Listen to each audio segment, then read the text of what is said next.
What's up, tu Marina a vítam ťa pri ďalšom videjku a v tomto videjku si povieme, že čo a ako som vytvoril všetky moje oblečenia, ako aj ty môžeš vlastne skopírovať mňa, čo som spravil a vytvoriť si taktiež vlastné oblečenie veľmi jednoducho. Nebolo to jednoduché, ale tým pádom, že ti to teraz prezradím všetko, tak to bude celkom jednoduchšia cesta ako tú, ktorú som ja podstúpil. Takže prvú vec, čo som začal pri mojej značke, tak bola to, že som začal vlastne šiť vlastné kúsky, ktoré som customizoval alebo šil, strihovo som menil, ale tie neboli až tak posledné pre moju značku, pretože tie sa nepredávali, to boli skôr také veci, že čím som začínal a skôr teraz vlastne každá značka začne hneď tým, že proste vydáva veci. Ja som nemal ten úmysel z toho, že vytvoriť brand, to bolo proste až po chvíľke to prišlo. Z začiatku som bol taký, že poviem si šiť nejaké veci, bo na Instagram a proste možno sa to niekomu zapáči. A zapáčilo sa to niekomu, až mi vlastne napísali a hovorili ľudia, hej, počúvaj, vydajú už nejakú vec, ktorú si môžem kúpiť a niečo, čo proste bude vo veľkom, alebo väčšom počte sa dá dať kúpiť. Tak začal som s touto mikinou. Táto mikina je čisto čierna Gildan mikina, na ktorej je našité vzadu Mach logo. Vytvoril som to takým spôsobom, že som si urobil research, kde na Slovensku sa dá najlacnejšie kúpiť Gildan mikina. Mikina má vtedy proste stála nejakých možno 15 €, akože komplet na výrobu. Čiže som si našiel na Google najlacnejšiu Gildan mikinu. Tu som si ich objednal, som si ich asi 20 domov a tie som na nich našiel Mach logo.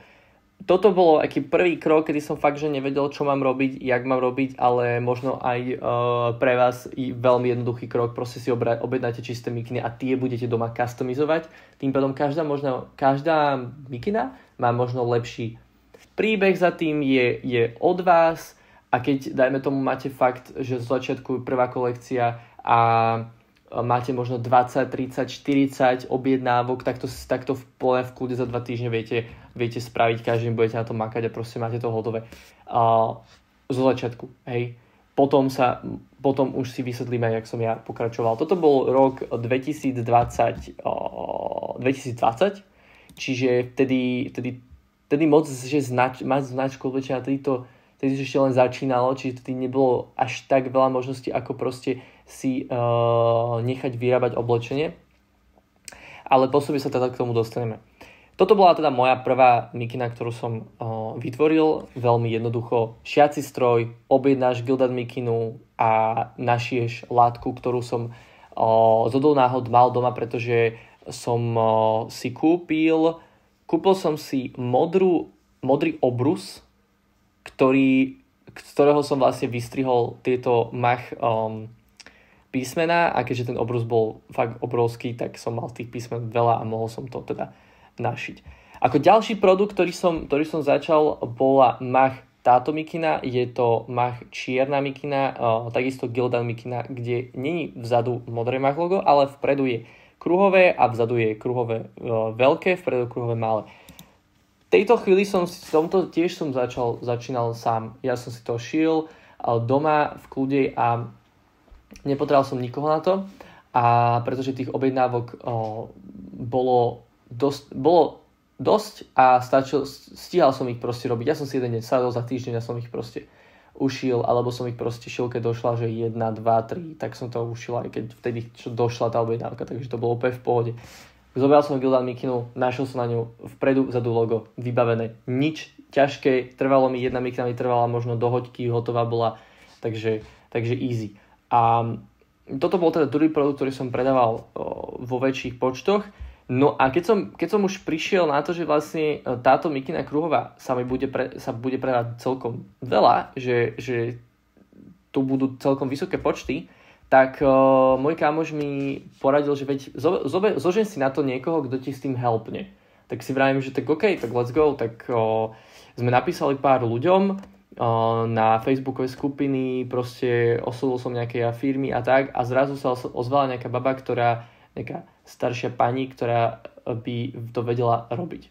Tak ja, že let's go, tak som jej doniesol Gildan mikiny, dojesol som jej látku som si kúpil v Anieli v Bratislave, Gildan mikiny, to už si nepamätám proste hoci kde, ale jedno zo stránok, kde som objednával je zak.sk, takže keď tak skúste Aniel, skúste Zak a možno teda natrafíte na to, čo sa vám bude páčiť.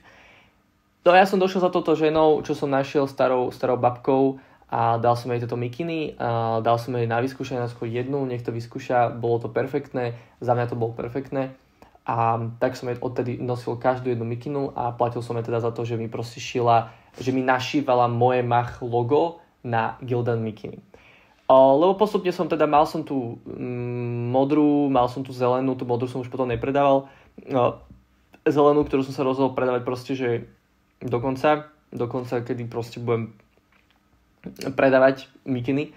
Potom som pridal ružovú, potom som pridal červenú a ešte som pridal fialovú a ešte som pridal bielu. No ale teda späť k tomu. Jej som nosil proste, čiže našiel som si nejakú starú ženu na Facebooku, kde som proste nejaké skupine, kde sme napísali, odpísala, hej, ja to viem robiť, budem to robiť. Stanovili sme si nejakú cenu a robila to, ja som jej to vždy nosil, tie mikiny a potom, keď mi zavolala, že sú hotové, tak som si pre ne prišiel vybavené úplne easy systém. Čiže proste som si pomohol, ako som vedel. No a potom prišla vlastne moja kolekcia tričiek, ktorú som si nechal celú vytlačiť v jednej firme v Bratislave, ktorá tiež v podstate už mala nejaké tie skúsenosti s inými značkami z Bratislavy alebo zo Slovenska a táto firma mi vlastne vytlačila 3 rôzne dizajny, s ktorou som sa proste fakt, že dohodol úplne v pohode. Bolo to, že digitálna potlač, vtedy som úplne nevedel ani, aké sú rôzne potlače, sieťka, digitál, DTF, DTG a takéto vôbec som že nechápal, že čo to znamená, ale minimálne teda mi to potlačili, ja som bol spokojný. A k tomu mi vlastne spravili aj takéto nohavice, ktoré sú vykamienkované, čiže ešte toto bolo celkom cool, že táto firma dokázala vlastne mi spraviť takéto dosť špecifický kúsok, ktorý proste vtedy moc nebol nikde vidieť a to kamienkové nohavice s mojím logom, čo bolo dosť cool, pretože toto bol kúsok, ktorý fakt naozaj že nikde nebol. A bolo to zaujímavé. Takže toto bola moja ďalšia kolekcia. Pri tejto kolekcii asi si môžete všimnúť, že sú tu nohavice, ktoré sú veľmi zaujímavé. No a tieto nohavice sú celkom zaujímavé tým, že sú z rôznych látok. Na jednej sú aj plišaky, ďalšie sú zase nejak rôzne proste prerobené. A toto je značka, s ktorou som s môjim kamošom založil cca, keď som založil svoju značku a v podstate sme zobrali nohavice ako Levi's, His, Wrangler a tieto nohavice sme prerábali, čož bolo dosť zaujímavé, tiež to v tej dobe moc nikto nerobil v roku 2021, bolo to dosť unikátne a tým pádom sme vedeli ešte viac zaujať o ľudí a tieto nohavice, ako vrajím, zobrali sme basic nohavice zo sekača alebo sme objednali z rôznych second-handových online obchodov a potom sme ich proste prerábali tým, že sme ich proste celé rozpárali a naštívali sme na ne látky a teda. No, ďalšia mikina teda bola, ako som povedal, bola červená, bola rúžová, bola fialová. Fialová bola exkluzívne pre Flace, čo vlastne som vyrobil niekoľko kusov a tie som dal do Flaceu, kde sa predávali aj tie nohavice s tou vlastne značkou, s tou druhou, čo sme založili s kamošom a celkom to teda išlo, bolo to celkom nice. Potom som pridal takúto špeciálnu mikinu, ktorá vyzerá na prvý pohľad veľmi zaujímavo. Je to vlastne ručne šité vlastne niťou, takou hrubou. Neviem nejak sa tento proces, ale tento proces mi proste moja mamka raz za mnou došla, že počúvaj, že nechcel by si takúto mikinu spraviť, že ti vyšijem to logo a vyšla mi to easy. Reálne, čiže ak máte proste v okolí niekoho, kto vie šiť, kto vie proste robiť, štríkovať, hačkovať a takéto veci, tak proste oslovte ho s tým, že počúvaj, že urobme niečo pre moju značku proste a vymyslíme kúsok, ktorý proste nejaký unikátny, zaujímavý, alebo proste uštyrkujem, uhačkujem moje logo na sveter, čapicu, niečo, čo sa bude dať, čo budeš vedieť a môžeš tým posunúť svoju značku ďalej. No, a potom ďalší krok, ktorý je veľmi, veľmi zaujímavý pre mňa, bol vlastne lino. Čiže pretlačanie proste grafiky z lina na trička a na kabelky. Toto pozor, lebo toto je celkom dosť zaujímavá vec. Pripravili sme kolekciu, kde bol vlastne Mach biele logo, boli tam rôzne mozgy a boli tam rôzne keby potom variácie Mach názvu. Tieto všetky veci boli potlačené spôsobom, že sme do lina vyrili to, čo chceme, aby bolo vytlačené potlačené na tých tričkách a na kabelkách. Toto, keď sa vyrilo, tak sa to proste potrelo farbou, normálne tlačiarenskou a sa to proste otláčalo na trička a na mikiny a na kabelky. Bolo to veľmi náročné, pretože nepodarilo sa to každý krát, proste trebalo to fakt, že skúšať, niekoľkokrát noci sme strávili nad tým skúšaním tejto techniky, ale bola to technika, ktorá bola pre mňa nová a bolo to niečo, čo som si hovoril, že toto s týmto prídeme na trh, proste to bude brutálne, hej. A bolo to brutálne, proste ľudia to ocenili a to, že sme vlastne vytvorili, každý kúsok bol úplne iný, pretože každý kúsok sa inak otlačil, čiže boli tam proste rôzne chyby tam boli, nedokonalosti a tým potom každý ten jeden kúsok proste vyzeral inak.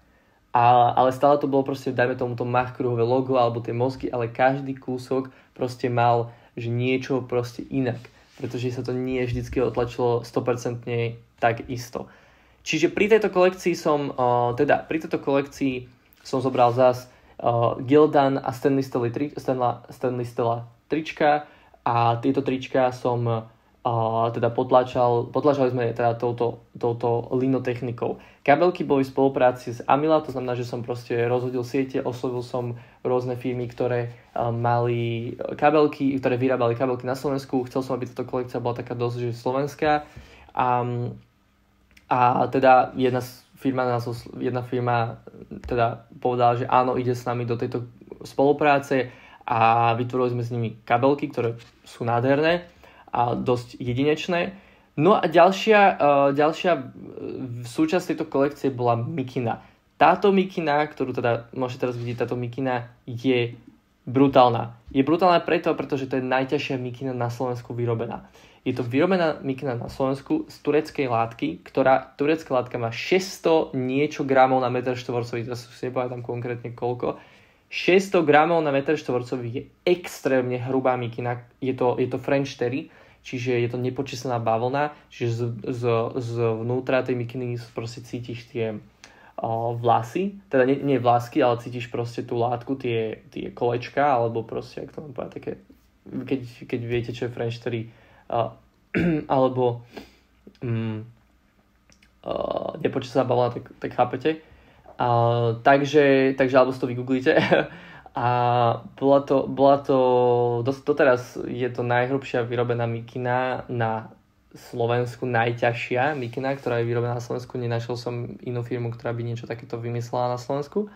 Vyrobila alebo predávala. A čiže 600 gramová mikina, celý tento proces toho, ako vznikla táto mikina, bol veľmi náročný. Trvalo to 3 mesiace, kým som vôbec sa dostal k tomu, že dokázať na Slovensku niečo takéto vyrobiť, pretože mesiac som robil research, hľadal som látku, ktorá by bola proste 600 gramov. Som volal dennodenne, som obvolal 150 firiem s tým, že počúvajte, že nemáte náhodou, že 400, 500, 600 gramovú teplákovinu proste. A niektorých firm mi povedali, že niektorých metrových textov mi povedali, taká neexistuje. A ja, že OK, pardon teda. Takže trvalo to proste minimálne mesiac, kým som našiel túto látku. Som objednal tú látku a zistil som, že tá látka je bomba. No a potom som teda hľadal niekoho, kto mi vyrobí. Kým som našiel firmu, ktorá vyrobí na Slovensku mikiny, trvalo to extrémne dlho, pretože niektoré vám povedia, že áno, vyrobí veľa mikiny, ale potrebujeme ich proste minimálne 100, aby sme vám ich vyrobili. Ďalšia firma povie, vyrobíme vám mikiny, ale z našej látky. A ďalšia povie, vyrobíme vám mikiny, ale bude to o pol roka. Čiže keď som našiel zase spoľahlivú firmu, tak to zase trvalo.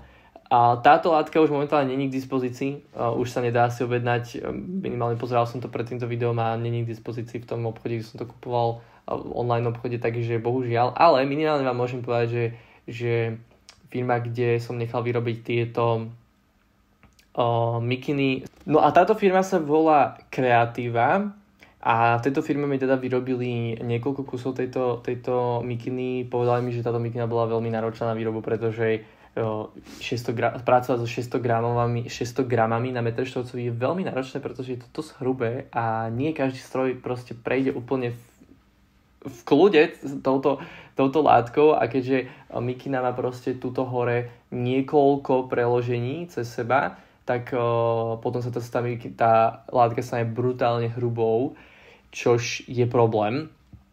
No a toto bolo taký ten pík mojej značky, kedy proste som dokázal vyrobiť niečo, čo vlastne proste fakt, že 3 mesiace práce iba toho, že researchu a proste niekto si povie, že research, dáš do Google, nenájdeš. Trvalo mi to proste 3 mesiace a potom, kým sa to objednali, zás ďalší mesiac čakania.